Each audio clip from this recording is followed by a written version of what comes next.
Okey, ni dia. Sekarang ni korang nak tahu saya kat mana? Nampak ni. Saya sekarang ni kat Zara Resident 1 dia punya pemandangan dia memang sangat cantik lah.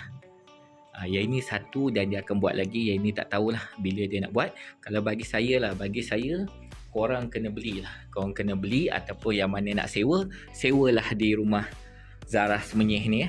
Maksudnya Zara Residency 1 Semenyih. Sebab pertama, daripada segi dia punya keluasan rumah dia memang sangat luas lah. Bagi saya sangat luas. 1000 square feet, 2 tempat parking korang dapat.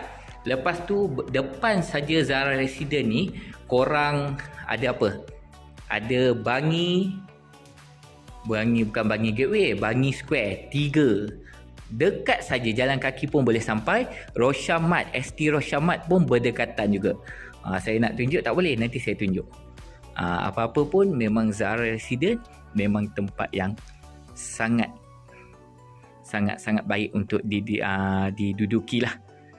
Okey lah, ni pemandangan dia. Okey, ciao.